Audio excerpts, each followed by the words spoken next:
The Sustainability Now Telesummit is honored to share audacious ideas and innovative solutions from more than 30 experts from around the globe. Learn how we can work together to shape a world that works. Here's your host, Mira Rubin. Welcome back to the Sustainability Now Telesummit, Shaping a World That Works. It is my distinct pleasure and privilege to introduce eco-innovator and visionary Dr. John Todd. John has dedicated his life and his genius to discovering and employing the genius of nature to heal the earth. He's developed brilliant biologically based strategies for the recovery of water, land, and sea, and has charted a way forward to responsible planetary stewardship. John, I am so thrilled to have you here with us today. Welcome. It's an honor and a pleasure. So you just came out with a new book called Healing the Earth. And you have a presentation for us that is based on that book. Before we get started, what would you like to say about your journey in discovering the genius and bringing together all these wonderful aspects of nature to create new solutions? I guess I've always been very, very curious about the world around me.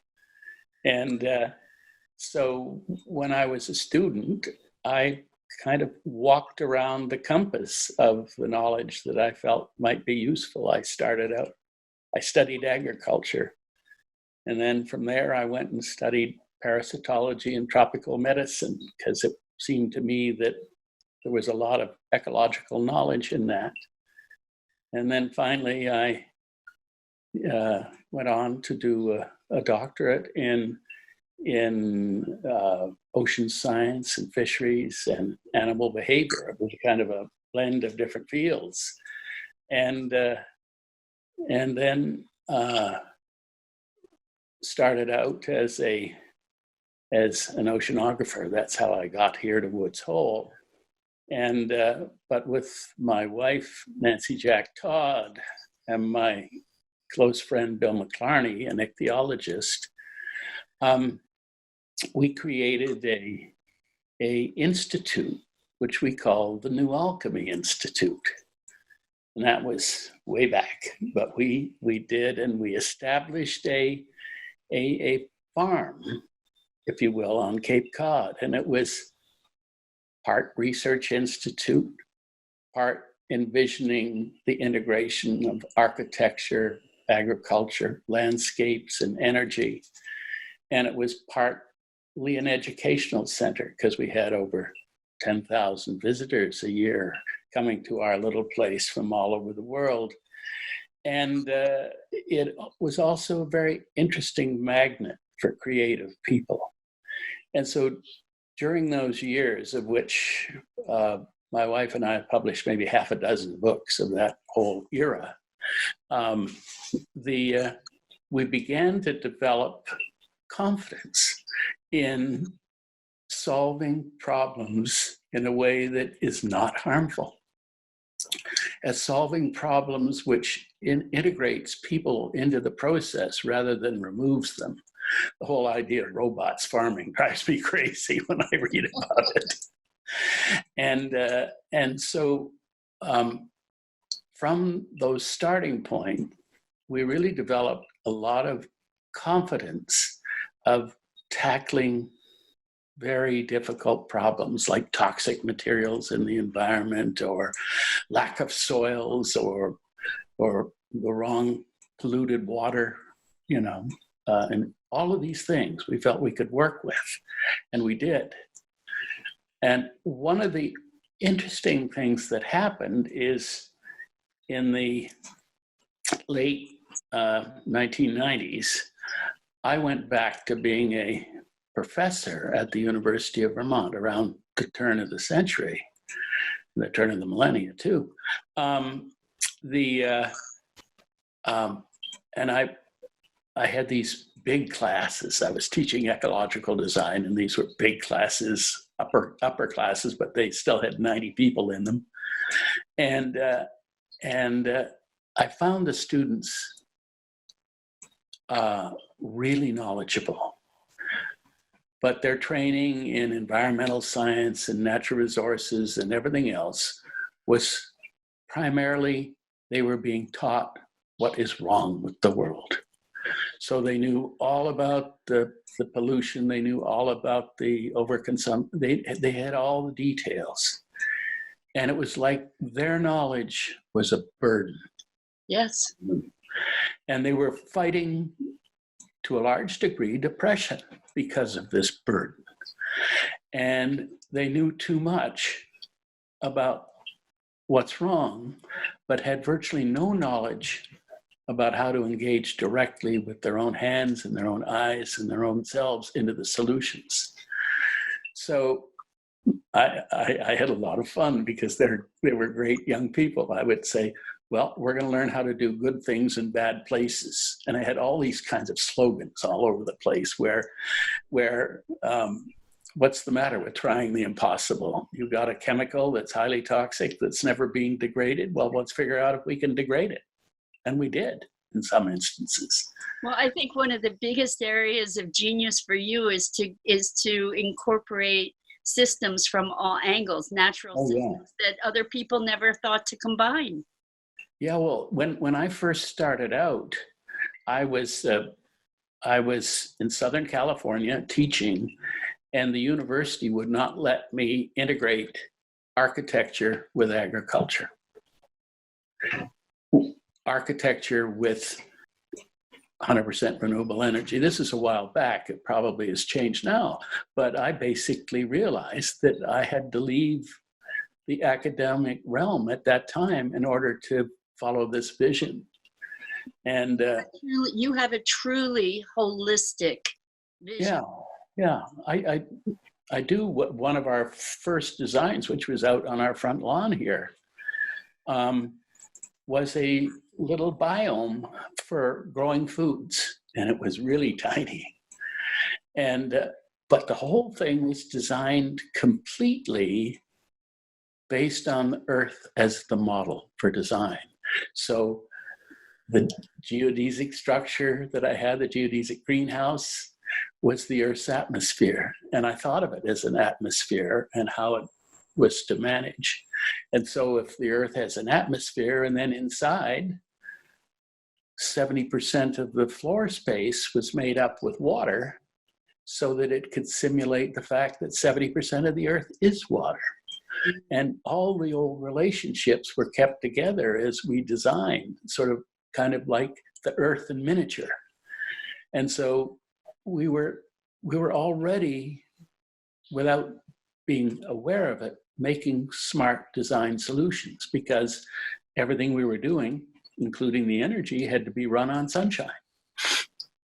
And so all these decisions that we're making, and I'm still doing the same kind of thing in the most recent project, which is trying to regreen the Sinai Desert in the Middle East. And so it's funny how look at the system that works, figure out, in this case, the Earth, how it works, and then see how you can apply that knowledge to miniature versions of it, either to treat waste or to grow foods or to generate energy or even to repair damaged environments. So there's kind of a thread. And what's nice about it is it makes me not feel so badly about spending all those years in school learning the subfields. Yeah. Also, I always like to surround myself with people whose talents were not mine, So that's also a mark of genius, is to surround yourself with people that know what you don't know. and talk about audacious dreams, to regreen the Sinai Desert. But your premise is that nature has solutions for anything in nature.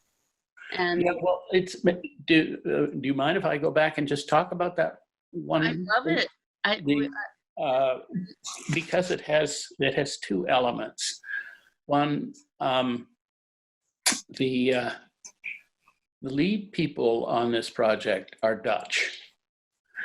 And most of these people at one time or another worked in the dredging companies that are Belgian and Dutch that kept the Suez Canal open because they got to pump all the time to keep it open. And so they were very familiar with that part of the world and quite a few of the problems. And one of them, who was absolutely brilliant, was looking at the Sinai Peninsula, separating Egypt and the rest of the Middle East, and he thought to himself, it is so arid. And he had a Spanish scientist friend who was studying the microclimate, in other words, how little things have negative or positive effects. And he could see that each year the Sinai was getting a little drier, a little hotter, and more extreme in its oscillations, less clouds being formed. And so he said, what was it like in the past before humans came along and deforested it and with their goats and their animals, turned it from forest to desert? And he was trying to look at this information, going back about 8,000 years. And of course, most of the kind of political records have been lost over time, and there wasn't a lot to go on. But then he stumbled on some of the ancient Arab traders who came all the way from India down the coast of Africa and into the Middle East. And because there was no aids to navigation in those days, they had to be super accurate about how they chronicled where they were, what the condition was. And these records, which nobody thought were as important in later years, many of them have remained and are available. And he was able to find that as the Sinai became more and more of a desert, its ability to act as a weather crucible for the whole region diminished, or at least tipped from being positive. In the early days, 3,000 or 4,000 or 5,000 years ago, it would draw in some of the monsoons up the Gulf of Aqaba and the Gulf of Suez, and then create verdancy. And then as the verdancy left the land, its ability to bring in the moisture and the rains disappeared. So he thought, well, why not regreen the Sinai? And it's a long, complicated story, but he knew he couldn't get very far. But there was one example that he could point the world to. Just over 20 years ago in China, in China, there's the Loess Plateau, Loess, and it's a desert, and it has very fine dust. And during the parts of the year, the wind blows the dust up, and it becomes the scaffolding for all the pollution, which is, choking people in Beijing and other places. And the Chinese realized, if we could only regreen the Loess Plateau, then we could, in essence, stop this air problem. And the whole thing was photographed by a Chinese gentleman by the name of John Liu, Liu, and he was educated in the States. And so here is this film of his, which you can see on YouTube, of green gold, of a 20-year period of a desert becoming a landscape. a landscape that was devoid of people when they started, and now has, I think, I'm not inaccurate, close to 1 million people working off the new green. And it's just with that film in mind, he can go to a world leader and say, you can have, violence and destruction and, people, refugees and movement of people fleeing and so on, or you can have this. And basically what he was saying is maybe this is where the whole peace process has to start. That's brilliant. In the earth itself. And so that gave the Weathermakers, which is their name, and their website is Weathermakers, all one word, NL. No, the Weathermakers NL, sorry. Okay. And so I joined up with them. They liked what they saw and what I was thinking about, and I liked what I saw and what they were thinking about. And I knew they were also interested in South Africa, where I'm also working, and they were interested in Western Australia, where I'm not working, unfortunately, but yes. Who knows? But the last year, I proposed, all based on the work that started at New Alchemy here, I proposed and designed what I called Oasis Eco Machines. And I'll describe one to you, and you'll see how it comes back to the genesis of things here many years ago. An Oasis Eco Machine, it in essence takes salt water, converts it to fresh using solar and radiant energy, and then supports within an ecology that is both economic and ecological. So what I proposed was, again, these 60-foot diameter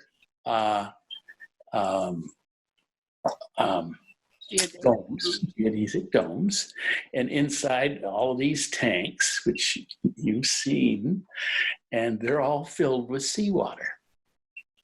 And then just to make it more interesting, then they're filled with animal life that's of use, fishes, mollusks, shrimp, seaweeds, you name it. They're all in there.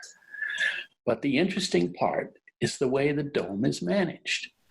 During the day, all the vents open up so it doesn't overheat. It draws wind through. And then immediately the sun goes down, all the vents are closed. The desert sky gets cold. It's warm inside. So all night long, fresh water condenses on the ceiling of the dome. And the ceiling of the dome is the whole structure. And it condenses. And then the next morning, after the day begins, somebody comes along and bangs on the dome as if it's a drum. Boom, boom, boom, boom, boom. And inside it rains for 7 or 8 or 9, sometimes even 10 minutes. And that's fresh water. And that starts the planting of fig trees and various kinds of terrestrial crops as well as aquatic crops, but also ecological organisms. These are plants that have roots that really get down below the surface, down to where there's lower temperatures and the possibility of moisture. And so these little domes sit there growing and producing foods and creating economics for 5 or 6 years. And then 20 or so people come along and lift the dome up, leaving all the ecologies behind, and move it to a new place and drop it down and start the process over again. And so I propose just fleets of these Oasis Eco Machines moving across the desert. Obviously, they're going to be fairly close to the sea because that's the source of the water. And And I knew it would work because I had done all the bits and pieces here on Cape Cod during the hot summer days when there were clear nights. Banged on the dome, caused it to rain, and all the fish and the plants inside. So we had done all the groundwork and knew that in the desert, it would be even more effective because of the lower humidity. It would take advantage of the moisture in the seawater. I have a question about that, though. After you said leave them in place for about 5 years, and then when you remove the dome, at least in the beginning phases, you've got this tiny little oasis in a very hostile environment. How would the biology? Well, already, for example, already the ficus trees, they're, if you look at the mythology of so much of the Middle East, the ficus tree is a sacred plant, and fig is, of course, one of its most famous representatives. And these other plants that I'm putting in there, and they've not all been selected, are plants that are called halophytes. Mm-hmm. And halophytes are plants that are very tolerant of accumulating salts. In fact, they're highly adapted to, in some cases, remove salts from soil. And in some cases, simply to harvest salts, which is another way of removing them from the soil. So there's a lot to this story. But what is interesting is whether we're talking about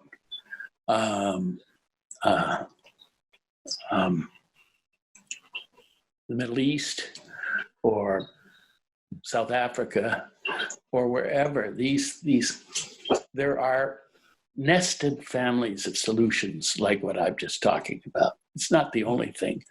One of the things that I mentioned in the last chapter of the book is the idea of using those dredging companies when they're not busy keeping the Suez Canal open to create at sea level canals like fingers into the land, and then plant on them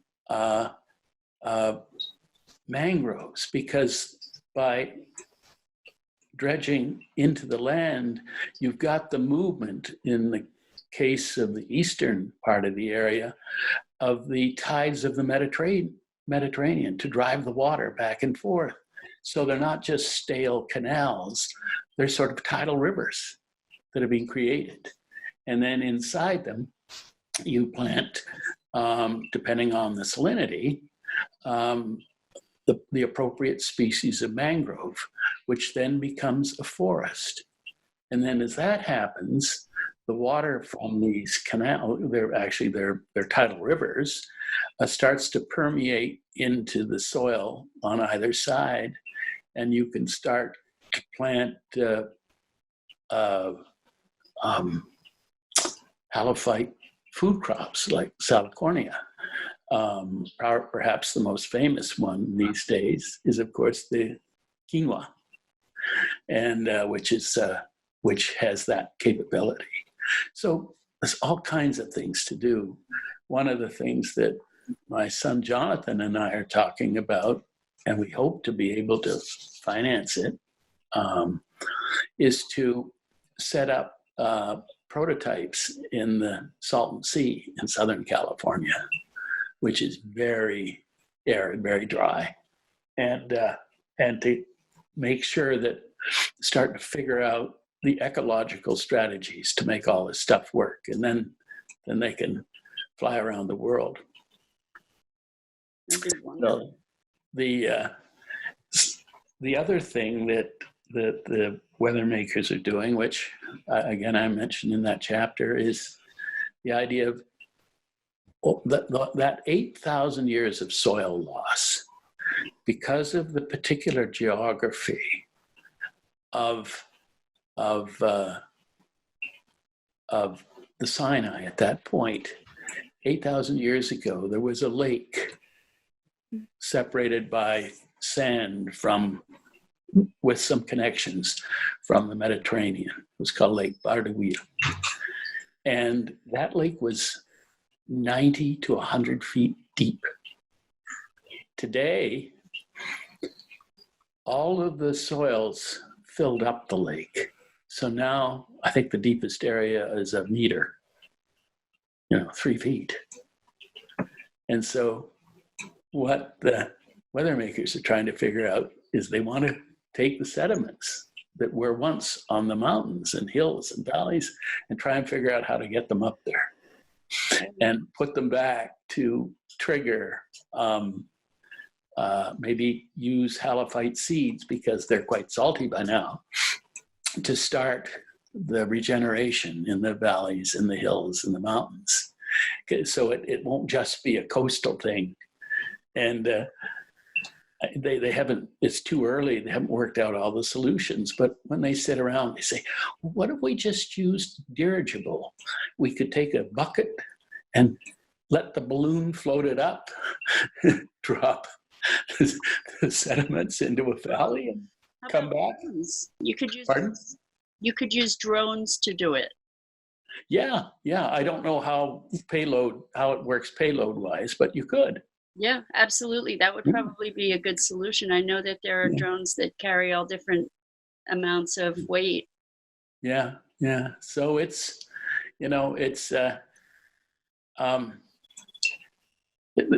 this is something I think about, but I don't have the answer. There are three aspects to my book. One is it's a memoir. So, you see me as a kid trying to figure out why one stream works and the other stream doesn't. And the book is called Healing the Earth. Yes. And it's such a fabulous read. Yeah, and the second part, which you also now know, is that it's a manual, so that it takes away the exotic nature that many conservation scientists have given the field and just says, try it. I was very influenced by an ecologist called Howard Odum, H.T. Odum, and he was outrageous in his wonderful ideas. He said, well, when things get really bad, and this was in the 1970s, he was saying this, his book, Energy, Power, and Society, came out in 1972. He said, when things get bad, please remember that the earth is a bin of living spare parts. The purists just went crazy when he said that. But he was talking about something very real. I can remember not long after that talking to the poet Gary Snyder, that walking in the woods here. And we both kind of had a love for the Mediterranean world, and we were talking about it. And then we started to lament all the creatures that are no longer there, the plants and the animals that are gone, have been gone since Roman times, maybe some even before. And then we said, but we're looking at this incorrectly. The Mediterranean is not the only Mediterranean climate. And we added up parts of South America, parts of North America, parts of Australia. And then we thought of H.T. Odum's bin of spare parts and said, maybe we could reassemble on some island the missing niches that may be important for the long-term survival of the region. And of course, we never did it, but maybe one day somebody will. And it's a lovely idea to start seeing the linkages between the Mediterranean places, because there are many of them. And you can take any biome and you can make an analogy. So this is the book that I've been talking about, Healing Earth. As I said, part memoir, part manual, and mostly, I hope, an inspiration for that whole young generation of people who are waking up right now and want to commit themselves to the planet. And I can reach those people. I would be a very happy fellow. The ecological knowledge is important because it has within it the legacy of evolution's story. In other words, when you look at a forest or a lake or a pond, you're basically seeing the current manifestation of millions, in fact, in some cases, billions of years of nature evolving, changing, experimenting, interacting. And so ecological knowledge is, at its best, is the knowledge of the earth itself. You're looking at a problem. And that is a hole in the ground, a pit. And it's in a small town on Cape Cod. And into that pit, at the time this photograph was taken, the town was dumping its wastes from septic tanks, from small businesses, from veterinary clinics, old people's homes, et cetera, small business, you name it. And when I saw that pit, I analyzed what was in it. And it turns out that in that water that you're looking at, all of the priority pollutants of concern at the time to the EPA, the Environmental Protection Agency, were in there. Now that pit is dug in coarse sand, as you can see in the foreground. Those wastes, when dumped in, migrate downward. And when they have finally drained out, it's filled up and another one is made. That pit is only 8 feet or so above the drinking water table of that town. So you can see that that the people, and this happens all over the world, everywhere, are being threatened. Their water sources are being threatened. This now is illegal, but it wasn't a couple of decades ago. I looked at that. I absolutely freaked. Recently, a couple of friends had died to cancers and was very concerned and said, I need to design a technology that will clean that water up, and didn't really know how to do it.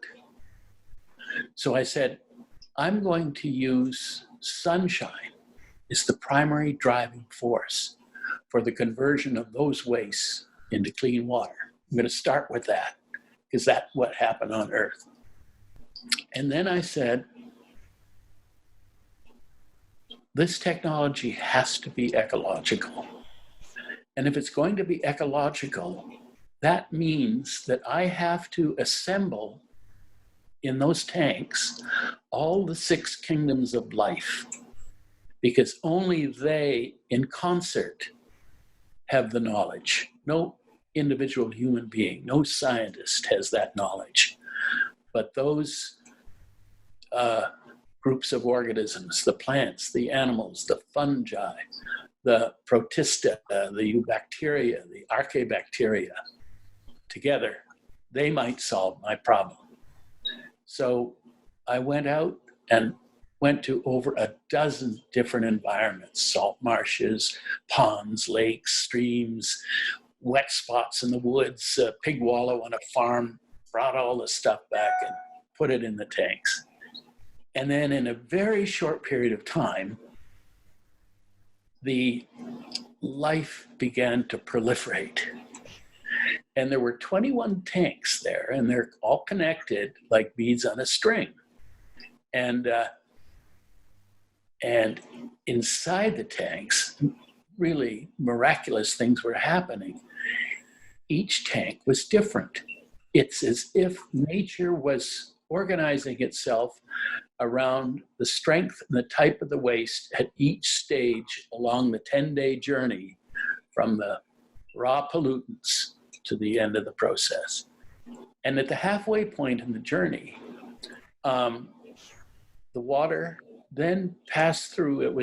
I made an aqueduct. It was up off the ground, and put into it plants that I knew had a water purifying capability. This happens to be the bulrush, the scirpus, and allow the water to flow through this and then back to the tanks for the second half of the water's journey. And I wanted to be able to make sure that there was no waste coming out of this system. So I brought to my aid that funny looking creature, which is an armored catfish, which basically vacuum cleans up any sludge or solid and converts it to its own self, its fish flesh. This is far enough downstream in the process that I knew the poisons had already been to a large degree removed. Then at the end, after 10 days, that's what came out. That incredible pure water.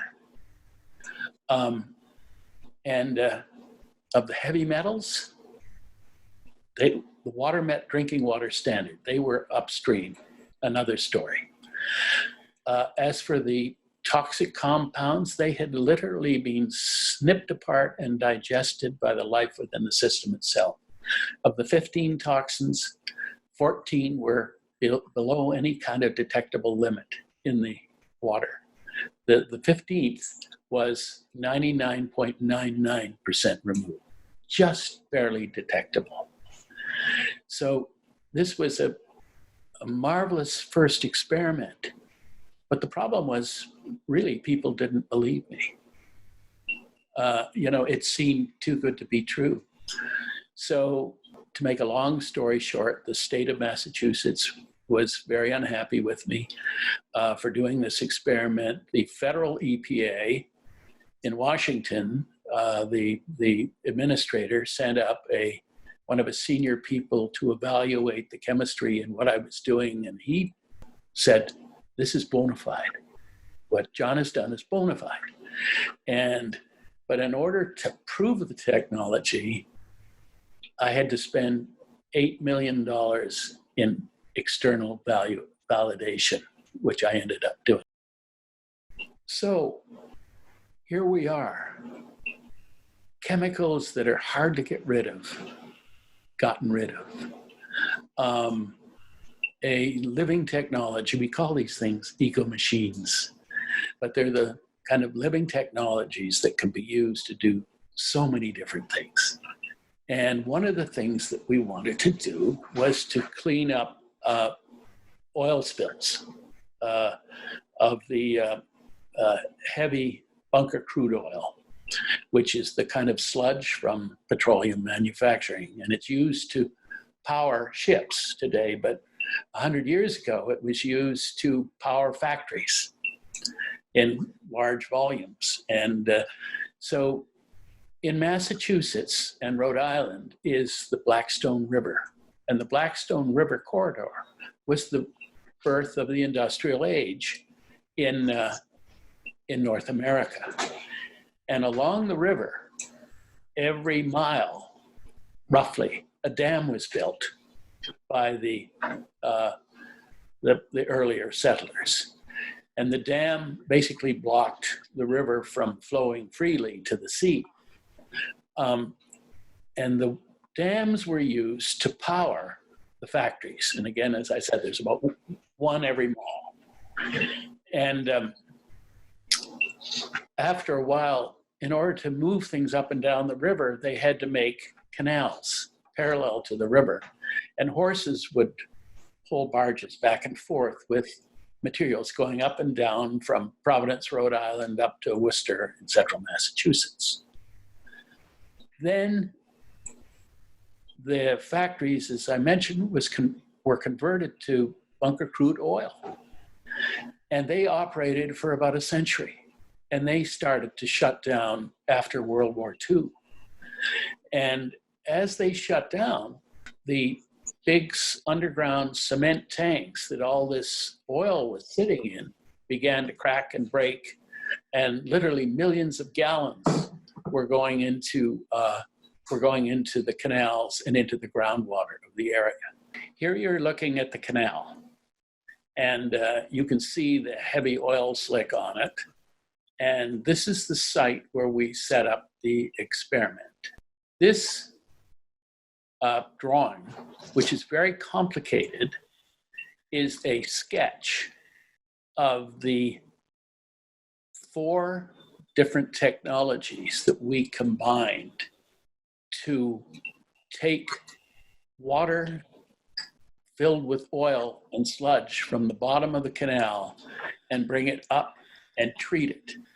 And part of the process is that the water, I should say the contaminated oil, is pumped into this structure. And on the right, you can see a whole bunch of black boxes.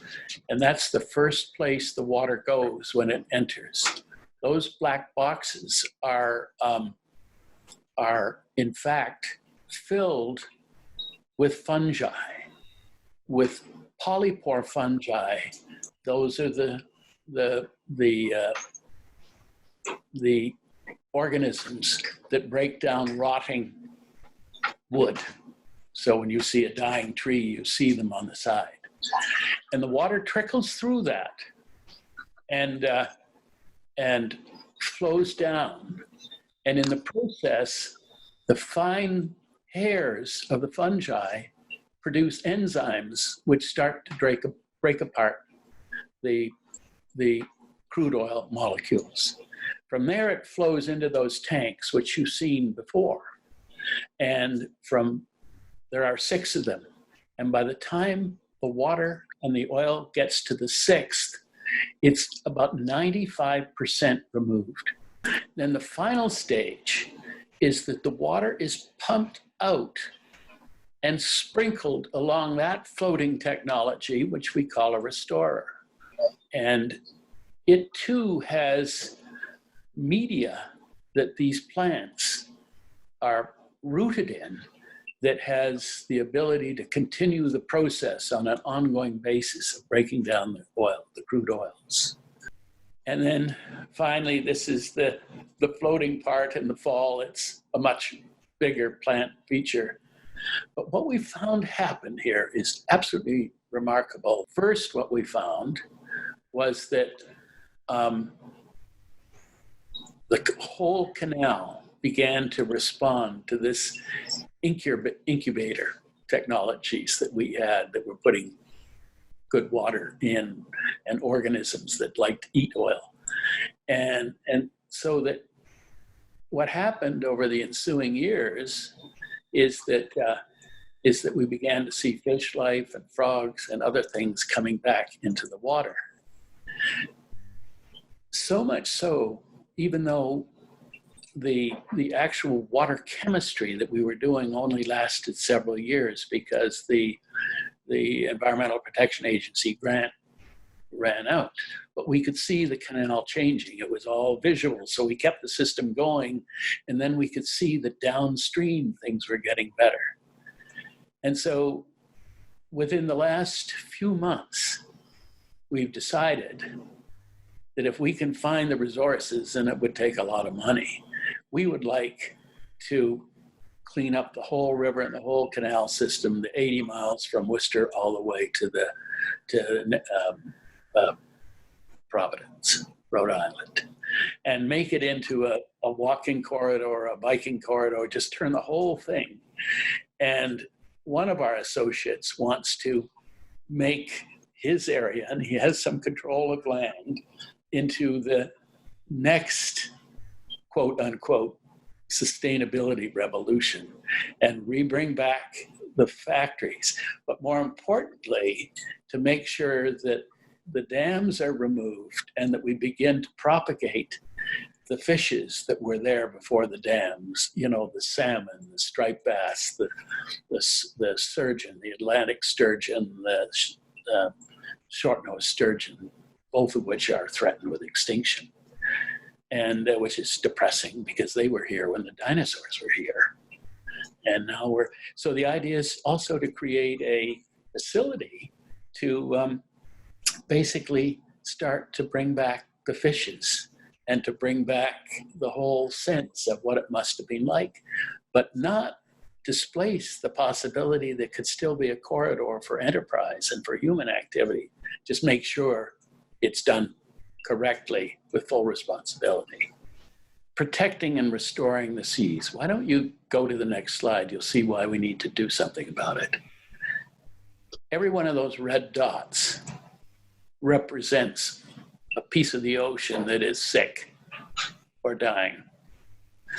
Every one of those yellow dots represents an area of the ocean where increased nutrients are beginning to deteriorate the quality of the water and the life.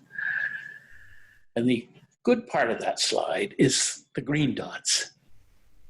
And those are parts where the inshore oceans are being improved by efforts on behalf by human beings. So although this is a gloomy slide, it's filled with optimism. This is a typical harbor. This happens to be on Cape Cod. Now, that harbor, like most harbors, is loaded with excess nutrients and things like the eelgrasses and the bay scallops and some of the other creatures are threatened or certainly being reduced. But if you look at each one of those dots, that's a boat at a mooring or a boat at the dock.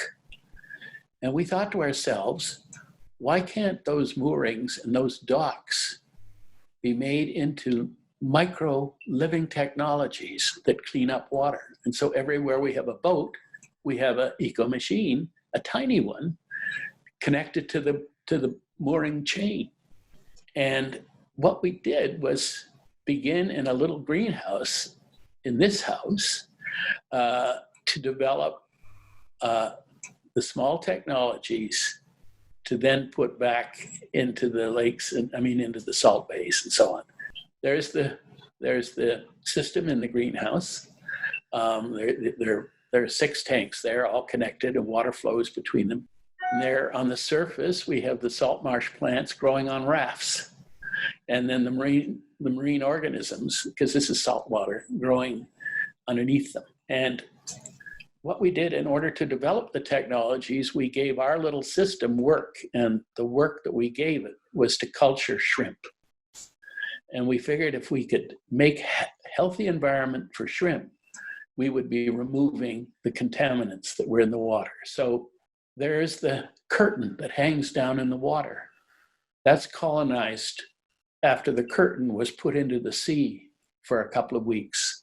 Marine life colonized it. We lifted it out. We put it in our greenhouse to find out if it could keep the water clean. And there are some of the creatures that are growing on it. They're the algal turfs, that little green puffs. They're the ones that are sucking up nitrogen and phosphorus and keeping the water healthy. And there is a drawing of what these little technologies would look like on a mooring of a boat. They look like little hats with the earmuffs floating down. And each one of these is based on the designs we developed in the greenhouse. This is the one thing that we don't know because we were growing shrimp, not actually measuring nutrient removal, is how effective those technologies would be on the moorings. So we designed a shoreside facility, put the technologies in the tanks, and let the water, the polluted water from the canal, from the harbor flow through these, and determine how much nitrogen was removed, and divide that by the number of micro restorers which are inside. As you can see, there are 5 inside each tank. And we would be able to calculate how many 500, how many 1,000, how many how many pounds would be removed. And so we could do this wherever there are boats, wherever there are docks, and protect these shoreside environments with this inexpensive way. We haven't done that experiment yet. We still hope to. Haven't found a sponsor for it, but we will. Ever since I was very young, I was very involved in boats. And I was an impossible romantic as a 9 or 10-year-old boy. And I imagined sailing around the world on my own boat and all that kind of thing. And my father was a very, very devoted to yacht design and loved all those things and had some nice boats. But what really hit me was when the BP oil spill in the Gulf of Mexico. I just felt so violated by seeing those flames and that oil and the loss of life. And I said, you can't do anything about that problem right at the source where the flames and the stuff is gushing out. But the surrounding waters need to be protected from that kind of event. So began to think of a technology that could clean up millions of gallons a day of these coastal waters. But the technology not only had to be ecologically effective, it had to be powered, guess what? By the sun and by the wind. It had to be carbon neutral or even sequester more than it emits. And so that became the idea of the Ocean Restorer. It would be a sailing ship, but a sailing ship plus. Here's the original concept. This is a 2-hulled craft in the back. That's an Ocean Restorer. And it has a Chinese junk rig, the ancient Chinese junk rig. It's fully battened. It's suspended from the mast so that it's like a vane. It doesn't flap. And it can be easily managed. And the idea was that these sails would be made from newly developing photovoltaics, so that not only would they propel the boat with the wind, it would also propel the electric motors in the boat that also move it forward.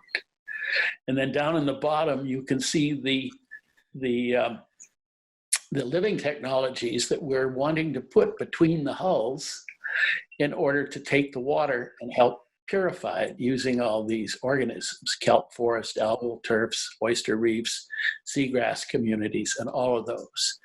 And their development has worked on a small scale, but it hasn't been developed yet at the scale we're talking about here. And so this is the view of the current proposed ship. It's 130 feet long. It's 65 feet wide. And you notice it gets a lot of its strength because it's 2 hulls by these structures with all the windows. And as my students pointed out to me, that's where we're going to be working as students of the sea. That's a educational ship, John, whether you know it or not. And there is the framework for the aquatic technologies between the hull that you see in that. Now, originally we planned to have it be able to be lowered right down in the water and have the full force of the waves pass through there, through the ecosystems. And the more we thought about it, no, we'd be better to elevate it above the level of the waves and use mechanical sprayers to spray the living technologies that would be purifying the oils from the water. In other words, don't use the huge drag of things in the water. but spray them. It's very much how life works at the high tide mark on a rocky, windy coast. It's splashing, and it's quite effective. We're hopeful that the engineering and design on the ocean restorers will begin as possibly as this year. We're optimistic, but we don't have the resources yet. We just hope to. And in which case, that means within a year or the most two, the first two of these will be built and be commissioned to do their studies and their cleanup work. This is an idea who I think is going to come to fruition, certainly in line with the little technologies that we've just seen. And the advantage of this vessel, besides being carbon neutral, is it really sends the signal that we can do work, good work, with the wind and the sun. We don't need fossil fuels for this task if we design correctly for it from the beginning. Next slide, please. Okay, let's go on. We're going to walk through these. This is Appalachia. And after we go through three or four slides, I'll make a comment. It's called Mountaintop Removal, Valley Fill. Over 1 million acres of it. Extraordinarily destructive of some of the most beautiful temperate forests in the world. Next slide. And this is what it looks like when they leave. In some cases they try and remediate it. And they hydro-seed these things with exotic plants and commercial fertilizers. And as you can see, when there's no soil, it doesn't work. You can see the erosion there, and it's pretty pathetic. So I decided with a graduate student to see if there is a way we could make soils. In other words, if there was a way that we could take emerging techniques, combine them into a family of techniques, and make soil where there's rock. Because if we could do that, then we could change how things are done.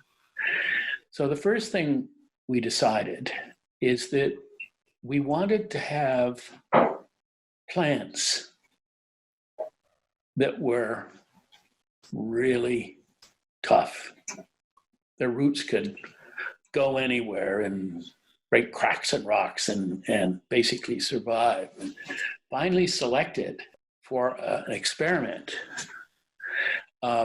what we call warm season grasses. We chose a big blue stem and switchgrass and Atlantic coastal panic grass, it's called. It's very often used to stabilize sand dunes. And that would be the basis. We chose not to plant trees because scientists in Appalachia had already figured it takes 3 or 4 feet of soil to support a tree. And I knew that there isn't that much soil in the world to cover 1 million acres to 3 feet of depth. So we had to go another route. The next thing we did is we used a charcoal product called biochar, ground up fairly fine as a media to capture nutrients that are in rainwater and nutrients that are sort of in the ambient environment. We also, again, went back to our friends, the fungi. And there's a group of fungi called arbuscular fungi who have the incredible ability in the pleasant presence of plant roots to create the precursors to soil, to actually start dirt becoming soil. And we combined these, and what happened the two things. The experiment was divided into two parts. One, the biochar fungi, the warm season perennial grasses. The other one, a one-time application of commercial fertilizer, NPK, and all the rest. So we had two. What we found is that the big blue stem of the genus Andropogon couldn't make it. It just didn't have the ability to sit on that bedrock and make a life for itself. But the switchgrass and the Atlantic panic grass, they were able to, in association with the fungi and the biochar, make it. And initially, the first year, the plants that had the NPK were in the lead. By the end of the second year, the two treatments, one without anything other than what I just mentioned, they were producing roughly the same amount. So that we don't need to put chemicals on the land to make this work. We may need to add an extra half year or a year to the process, but we don't need to if we don't want to. Now, in the next few slides, what you're going to see, and I'm not going to take much time over them, is how we envision the landscape changing. In nature, if you start with bare soil, you then get weeds, and then eventually you get grasses coming in, and then eventually kind of woody plants, and then shrubs, and finally trees, and then it eventually, after 25 or 30 years, can become a forest if there's sufficient rain. And that process called succession is one of the most powerful allies that we could possibly imagine in regreening the planet, where one set of organisms set the stage for the next set, that set the stage for the next set. So in these slides, you'll see over a period of, I think it's 16 years, how the landscape will change as the life on the landscape changes. There's the first year, the grasses. Pretty much that's all it. There's a little biochar plant, and they're making some biofuels because plants like switchgrass are very effective sources for biofuels. So we have a number of different economic and ecological pathways for these. This is year 8. Now we've got trees on the landscape. We've taken the coal slurry and we're in the process of cleaning it up. We're producing a lot of biochar on site and biofuels and so on and so forth. And then by year 16, we have a viable economy in place. And it's quite diverse. But the most exciting thing about year 16 is this nodule is seeding and underwriting the restoration of future sites, so that we're creating an expansion over the landscape of these very effective ecologies that includes conservation forests. So we're actually headed back towards at least a semblance of what was once. This is too complicated to describe here. I'm going to summarize it by saying what I've found is that with the ecological succession on the landscape, there is actually a parallel succession institutionally. In fact, I've calculated that there are at least 7 stages of the evolution of the institutions on the land and what they do. This is not one of these, classic ideas of, entrepreneurial or capitalistic versus social and collaborative. This is the idea that at each stage on the landscape, one or other of these approaches is the most effective for the landscape at that time. But at the very end, the goal needs to be to return the land to the people of Appalachia, whose land it was, and who've been helping in this enterprise. So it also involves political institutions, which create a new kind of Homestead Act, and the development of cooperatives that are not just marketing cooperatives and providing services, but are in fact lifelong educational structures that allow people of all ages and all backgrounds to participate in the re-emergence of a strong and viable culture. So there are banks, there are universities, there are entrepreneurs, there are various kinds of social organizations. And then the question of ownership is allowed in that model, several pathways.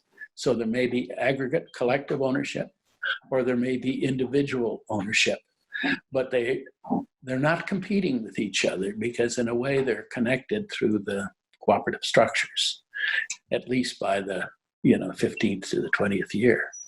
So I'm beginning to think that there's an institutional ecological succession which very much parallels and can be inspired by the natural world doing the same thing. There's the Sinai Desert, and there is this group based in Holland called the Weathermakers. Marvelous group of engineers, scientists, and just plain good thinkers. They would like to regreen the Sinai back to the cover forest and vegetative cover it had 8,000 years ago. And the reason they want to do that is because they believe that the Sinai is, for better or for worse, depending on circumstances, is a crucible for weather in that part of the world. That in the recent decades, or even centuries, it's getting drier, the temperatures are going up, and its ability to draw moisture into the region, into the Eastern Mediterranean, is diminishing. They investigated the ancient climates when there were trees and vegetation, and found that at that time, and we're talking thousands of years ago, and the records come from Arab traders, that it was able to draw in moisture and the benefits of the monsoons from the Indian Ocean. And it, in fact, helped to nurse lots of North Africa, Eastern Mediterranean, all the way east to India. And then as it became more and more desert, its ability was lost. So the Weathermakers, and I think the next slide shows it, had to find somewhere in the world an example of regreening on a scale that they were thinking about.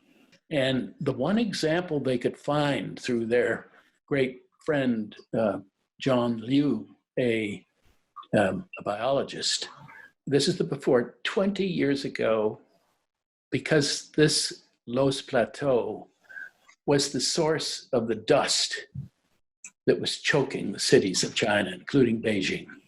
It was just a massive dust bowl. And the damage it was doing was incredible. And they courageously decided to regreen it. And there it is 20 years later.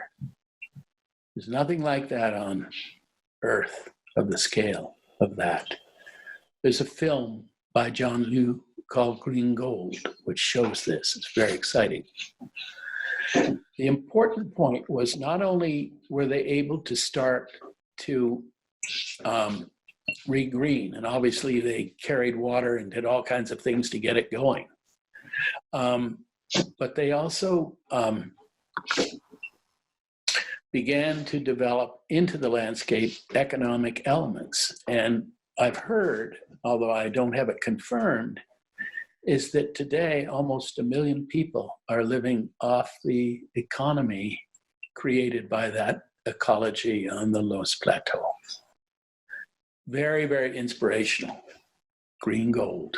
Watch it. My contribution to this whole Sinai regreening is one of the things developing an oasis eco-machine. Now, what we're going to do is to go through a series of 6 slides, which shows how we might take salt water from the nearby ocean, the Mediterranean or the Gulf of Aqaba or the Gulf of Suez, and bring it onto the land and do interesting stuff with the salt water. It's all based on the use of an architectural form, in this case, a geodesic dome. The dome is a greenhouse, and you place it on the desert. Next slide. And there is an example of a dome that's not in the desert, that's closer to home, where the vents are open, which is the way it is during the day. And then at night, the vents are closed, because inside the dome are tanks filled with the seawater. And so during the day, they absorb the heat, and at night, the vents are closed, so it's warm inside, it's cold out in the outer air. And this is an example of the kind of tanks we use. And you can probably see there's fish in those. And inside, in those tanks, is all this aquaculture going on. It's seawater. At night, the vents are closed. Fresh water condenses on the roof of the dome, and the whole dome is pretty much the roof. And then in the morning, the person comes along and drums on it, drums on the structure, and the dome vibrates. And as it vibrates, it rains down fresh water down onto the ground. And so you first of all got the cultivation of valuable foods, seaweeds, fishes, clams, scallops, oysters, microalgae, all those great things. But you're also planting, like we did in Appalachia on the rock, perennial rooted plants who have roots that can get down deeply and relatively quickly. And also the fig tree in the background, which is so much part of the nutritional and the spiritual life of so much of the world. And then over on the tank on the right, you have vine crops like tomatoes and cucumbers growing over and around, because there's enough fresh water now to support them, even though it's seawater in the tank. There's the fig. Figs are ripening there. And then after 5 or 6 years, to be determined, the whole dome is picked up by about 20 people and carried to a new site. And this is what's left behind. The roots way down into the sea, the plants, many of them hardy to deal with salty soils and things like that. And we envision a whole fleet of these things kind of moving across the landscape, leaving these little pods of life behind. And obviously some of these will need to be protected by fencing so that the goats and the sheep don't undo what one has done. It's a technological approach, but it's very tangible in the sense of life and nature and technology are working together toward a predestined beneficial end. Now, this idea, I think we're going to try and do in several places in the world. And one of the places in the United States we're talking about is the Salton Sea. There's a lot of other things planned. What I should end by mentioning is also the Dutch and are creating foundations. One is called Common Lands to And they've already started to train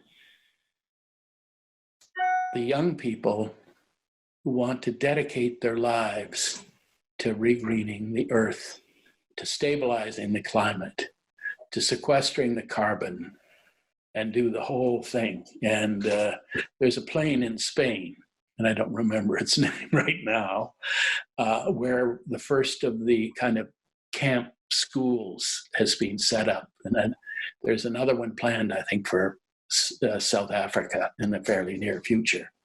And the idea is to train literally thousands and thousands of people. And of course, what I would like to see, and hopefully Healing Earth looks towards, is all these wonderful young people who say, we need to do something to save the planet, and it's on our shoulders now. And this would, both the book and these camps, become a vehicle to spread the sort of positive mention, the positive feeling that we're not in great shape, but we can sure do something anyway. And who knows, we might even be successful. I'd bet on it if it got going fast and far enough. So, John, I saw on that slide, and I know that you have a foundation called Ocean Arcs International. Yeah. I'm wondering if you could just give us a few words about that so that people are aware. Basically, what Ocean Arcs does right now is it publishes Annals of Earth, which comes out 3 times a year. We've been doing it since 1980. Over the years, a lot of the most high-risk projects have been done by the NGO, the not-for-profit. It's a much better model than to have a bunch of investors. So, John, how can people get involved and support you in the work that you're doing?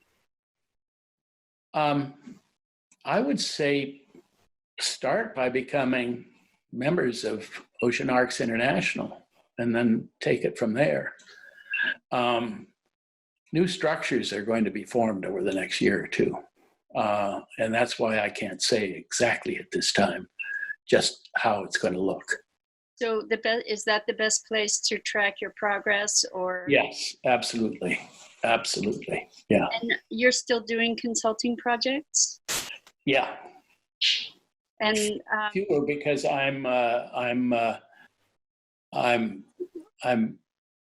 I'm trying to do is to coordinate chapter 16, chapter 15, chapter 14, about 5 or 6 of the chapter projects into one coordinated whole. They've all been operating at this point separately, and to try and put together the talent to make it happen. I think the reason why we're talking a little bit more assertively is because our sense of the need is growing. Yes, 100%. You know, can't sit around and say, well, maybe I'll do this, maybe I'll do that. The time is now. Yeah. And really, that's one of the intentions for this summit, is to create a unified voice. Yeah. To collectively get people together, and your message is not just a message of hope, but a message of practical action that can reverse the damage we've done if we activate ourselves. Yeah, exactly. Thank you for joining us. Keep the momentum going by checking out all the other experts. Every one of them has invaluable information that you can't afford to miss. Buy the Premium Summit package now. Join the global conversation in our Facebook group and take action in your home, community, or the world at large. Together, we will shape a world that works.